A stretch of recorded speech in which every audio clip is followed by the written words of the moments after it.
Good evening. Welcome to the Cavs podcast. With us, the Cavs. I think Chris has some questions today.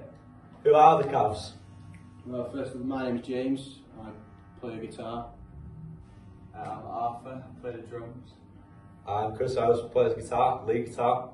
I'm Michael, I play bass, and we also have Elliot, who's not here, who's our singer. Cavs -1. Yeah. He plays acoustic guitar, he plays a little bit of guitar, he's sort of like man of He dabbles. a couple of talents. He's is it jack of all trades? Yeah, master of none. Master of. 100%. We're a 5-piece, usually 4-piece tonight. Rock indie band from Manchester. I'm actually from Burnley, and Arthur is Not from Birmingham. not from Burnley. Or Manchester. Or Manchester. Are you going to tell us? He's a Halifax man, Halifax, Colne. born and bred. Take your pick. Not bred. Where are you from? Failsworth, so Which is- I'm 35. Yeah, debatably. We got Manchester. Eccles, Inside the Salford, M6. yeah. Salford, James and Elliot. Yeah.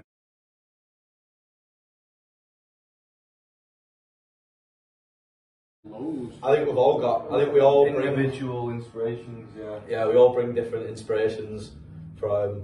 I quite like a lot of older rock and the sound of the older rock and the riffs that they bring. I like the 90s stuff where the big choruses and like the meaningful lyrics to it. And I love the delivery of like your Liam Frey, your Alex Turner and your Pete Doherty and their in the lyrics that they bring and the stories they tell and like the underlying meanings that they bring. Yeah, I think the sound of our music is like very libertines, quality, and there's a way to see that kind of thing, but like behind the music, like I think we've got a lot like 60s Beatles, and then like obviously Britpop, and then like early 2000s indie stuff, Kasabian, Libertines, that kind of thing. It's a bit of everything, really, you know what I mean? Love Kasabian. Yeah, Kasabian are great. Yeah, A lot of them. I'm a modern indie like me. Yeah, that's what I think that brings a lot of different genres of music. It's still pretty relevant between us all. But like you like a lot of synthy stuff, don't you? Yeah. You're probably the more synth dance part of us. You're probably the more rap grime side of us. Yeah. And then I'd say I'm probably the older, Yeah. the older staff. That's the oldest, And yeah. then James and Elliot are very, say like noughties. Yeah, we love our old stuff, to be fair. I don't think there's massively differs from you in terms of, as I say, Oasis and that sort of stuff. But Yeah, I mean, we all definitely have like a common ground of meaning, but we all bring and different mostly things. is Manchester music, but then you've got other sides to it. Bombay Bicycle Club, that sort of indie, Yeah. noughties, all that sort of Red Rum Club. Yeah, loads of stuff there. Bit of everything. Exactly, yeah. Everything.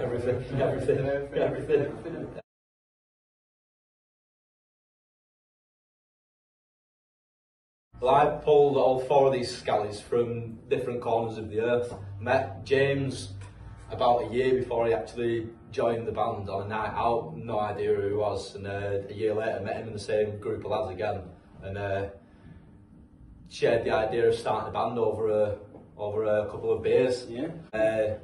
Elliot came with James. James sort of dragged him along unwillingly. Yeah, Took him he- about a he- month and a half to he- actually want to turn up. Scared, I think. Yeah. I worked with Michael. We had a different bass player that met on the same night out as Poach James.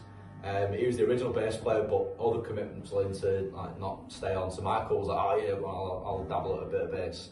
And Arthur was thrust upon us by an old guitar teacher of mine. We didn't want him, but we didn't have anything else. My brother was the original drummer, and he decided that he didn't want to carry on playing for us. Unfortunately, we still love him. Peace and love, Alex. But yeah, Arthur came in, and I think that's when the band decided that was when it was going to start taking it seriously. And we had more songs. We started with what our first gig as the Cavs was, which was in Leeds. Before that, we'd only played 1 gig without Arthur, and that was in Halifax. That was sort of like a warm-up. I think after we played that one, that was we made the decision that was this is what we're doing. So we started taking it forward from there.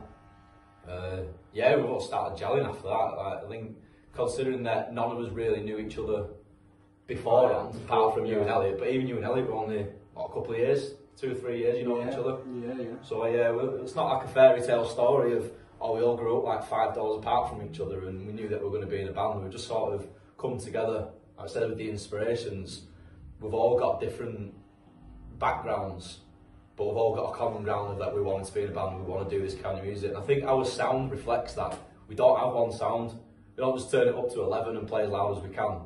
Like, we've got a couple of other numbers where they sort of dial back a little bit and there's a bit more production gone into them from us and working out our parts and different rhythms. More thought into it, other than just sort of chords and a lead part, which I guess is the... It's great being loud, sound, but yeah. 100%. You need a bit more melody in it and whatnot, I think. A bit more thought gone into it. I think as we've gone along, we've got a lot more comfortable with each other to try new things, try something different than just the loud guitars and the shouty vocals and telling the world that it can piss off.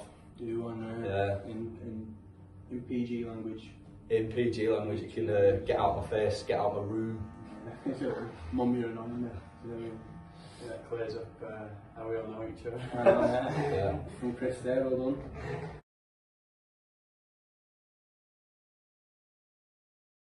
Favourite venue that we've played or watched the gig at? Favourite venue?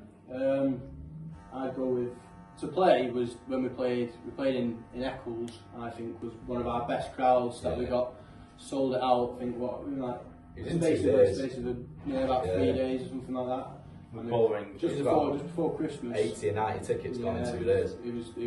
That was fantastic. Playing to all, obviously, friends and family, but also new people who would come down and see us and wanted to see us as well. I think crowd-wise, that was definitely the best venue for me. Yeah. I'd love to go back again. It'd be unreal. And then best venue I've seen someone at, I think just on a hot summer's day, you can't beat Castlefield Bowl. Castlefield Bowl was unreal. One of the first gigs I ever went to was Catfish in the Bottlemen. Castlefield Bowl. Yeah, Castlefield Bowl was unreal. And if you really fancy it, you can see me on the official video for Outside, along with my friends. So there you go. I think favourite place to play is Retro Bar. Yeah. It's a nice vibe, really nice vibe about it. And I think best venue I've seen someone at, the Ritz. It's small, but it's big enough to you can properly enjoy yourself there. Seen Twisted Wheel, Hippocampus, Peace, quite a few bands. So. Yeah. The Ritz is a good one as well. Like Cage have played there. Yeah. Loads of good bands. Yeah, local bands made it as well. The Ritz is like an achievable goal for us. It's a great venue, but it's something that it's not like in our eye line for for close I don't know, 2021 in coming years. When we can next play a gig in 2030, I think we're going for the Ritz. Coming for you. I think my favourite venue is probably a bit further away. I had Heineken Music Hall in Amsterdam with Saw Kasabian and Noel Gallagher there. Separate years, but that was a big venue, but it also wasn't massive. It was obviously a lot bigger than the Ritz, but it wasn't like Manchester Arena kind of thing. So it felt like they were playing really close to you, but there were still loads of people in there. But I think my favourite gig that we played was probably the Eccles one. I think that was like, although I'm not from Eccles, it felt like a hometown gig where there was a lot of friends and family, and friends had brought friends and family had brought more family. There was people there must have been about 5 or 6 people come off the street that night just because there was a poster for them. Yeah, a couple came down to come and see us that they lived in the area and just wanted to come see some live music and loved it. So I think that's having people that had no reason to like us was pretty sweet feeling. Yeah, it was the first instance of that as well, isn't it? It's the first that was the first time someone didn't know us. I'd say favourite venue to go to watch music. I'd say the Apollo. I love the Apollo. I had loads of good nights. Saw the Streets there last year. I've seen Jake Bug there. Loads of people. And I just think it's a really cool venue, and it's big, but it's still intimate. Do you get what I mean? Yeah. And Favourite venue we played at, I'd say Retro as well. I think Sackville With Street. RGM, by the way. Shout out to Favourite Carl. Carl Maloney. And yeah, he put on a really good night that night. I really enjoyed myself. And Yeah. I don't know, it was just like. First one back after Christmas, wasn't it? Yeah, Sold the out again. first one of Sold the out year, again. wasn't it? Yeah, sold out Yeah, again. back in January. Yeah, it was just really good. Come off that like with a proper buzz. Good support bands as well. Yeah. Yeah, Still in touch with some of them now. yeah. Assembly Point. Yeah, it was. I think You guys. a lot of the gigs we've played, we've managed to take from them something other than just a good crowd. We've managed to take new people, new contacts, new bands, and new music. It's a massive learning curve for us. Like, not been doing it that long, so to be able to get people on board with us and sort of spread out a little bit as quick as we have, it's been pretty good. Yeah. Three. Do the Last one. Move on, yeah. Yeah. It's well, it's fair. Arthur and Elliot have been working pretty much throughout the whole thing as normal. You got a job over near you in Con, didn't you? Yeah. And Elliot's still climbing up telephone poles, making sure we've still got 5G kicking about. 4G, whatever he's doing. Probably up there now. Yeah, God bless. But yeah, it's been just trying to keep busy. Like we've been writing. We've not been writing lockdown tunes. It's not what we're about. We're still trying to write the music. It's been hard writing songs about what we get up to and what we like to do, not being able to get up to any of the things that we like to do. So I think it's good that, because it starts making you. I mean, instead of like writing think about sort of writing about what's in front of you, think about the wider. You end up thinking about the wider things. I guess. Yeah. Writing about life and all this, little nuances. Yeah, it's all that sort of stuff. It means the songs mean more, I guess, and instead of our interpretation of things, it's hopefully appeals to a wider audience. Yeah. It's definitely taken a different direction as well. The tunes that we've written. Yeah, I think our softer ones have come from being in lockdown and 100%. not being out every weekend with each other and causing chaos and We're not moaning about pandemonium. it. Yeah. We're not moaning. There's no moaning. No.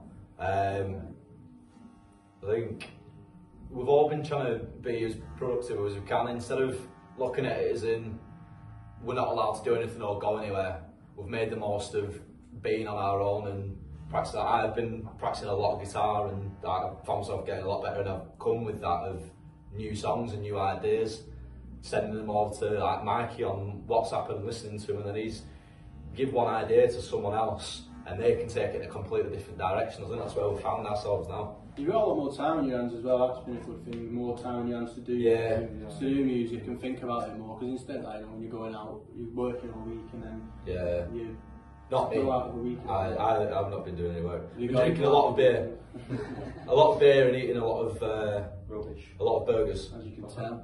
Yeah. Yeah. I don't know what Elliot says. Elliot says he hated lockdown. He's been confined to his room like prisoner of war. Don't think he likes much, does he, Craig? No, he doesn't like much. He likes being out and playing guitar and drinking beer. And singing. When lockdown first happened, he didn't have his guitar and he didn't have any beer, so it was a pretty terrible time for him. He was struggling, wasn't he? Yeah. But yeah, no, as I say, I think overall for band-wise, obviously we haven't been progressing because we got a bit of momentum really after we played in Stretford. Yeah, that was our last gig before. It was like the 12th of March or something. It was pretty early on. I think it was that. Yeah. We got a bit of momentum, so we've lost that. But then again, I guess every band has. But instead, I think it's been good for us coming back and writing stuff. We had the single come out at the start of lockdown. That did us a lot of good. Like the single was already coming out. Our new single, "Round the Town I Was Born," on all major platforms now. If you want to go and listen to it, that thankfully was coming out. I think it came out the week after lockdown got called. So it meant that no one had anything to be doing other than there was so much new music being thrown about on Twitter, and it was like great to hear all these new bands we'd already listened to with new music, and new bands that we'd never heard of with like music that they've had out for however long, or new music that they brought out, and it just everyone was listening to everyone. So we found that we got a lot of listeners, a lot of podcast players, a lot of playlists we got put onto. I feel like throughout lockdown, the whole music industry, especially on social media, have been helping out each other quite a bit. Where it's like, where it's the big guys like Tim Burgess doing the listening parties, Blossom's doing the covers and stuff. That's helping them out. But then even like our level kind of thing, everyone's been like putting each other on playlists, like lockdown playlists. Yeah, it's been good. Like just like giving each other like a little boost.